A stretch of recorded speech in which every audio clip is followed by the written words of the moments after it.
জামায়াতের নিবন্ধন অবৈধ ঘোষণা করে হাইকোর্টের দেয়া রায় বাতিল করেছে আপিল বিভাগ। এ বিষয়ে যথাযথ পদক্ষেপ নিতে নির্বাচন কমিশনকে নির্দেশ দিয়েছে আপিল বিভাগ। প্রধান বিচারপতি সৈয়দ রেফাত আহমেদের নেতৃত্বে 4 সদস্যের বেঞ্চ এ আদেশ দেয়। বিস্তারিত শাকের আরজু রিপোর্টে। এখন যে কোনো ব্র্যান্ডের পুরাতন এসি বদলে নতুন ওয়ালটন এসিতে উপভোগ করুন 25% ছাড়। 2013 সালের 1 আগস্ট জামাতের নিবন্ধন বাতিল ও অবৈধ ঘোষণা করে রায় দেন হাইকোর্ট। এই রায়ের বিরুদ্ধে আপিল করলে 2023 সালের নভেম্বরে আইনজীবীর অনুপস্থিতি দেখিয়ে তা খারিজ করে দেয় আপিল বিভাগ। পরে গেল বছরের 1 সেপ্টেম্বর জামাতের নিবন্ধনের আপিল পুনরুজ্জীবিত করা হয়।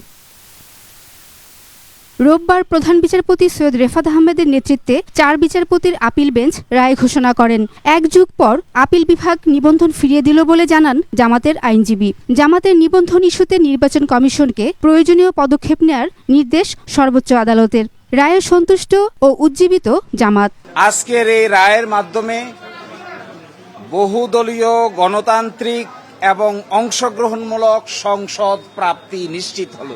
সোমবারের মধ্যে রায়ের সংক্ষিপ্ত অনুলিপি হাতে পেয়ে নির্বাচন কমিশনে যাবে জামাত। আমরা প্রত্যাশা করি ইলেকশন কমিশন রায়ের কপি পাওয়ার পরে অবশ্যই দ্রুততম সময়ের মধ্যে এই দুটো বিষয়ের সিদ্ধান্ত নিবেন।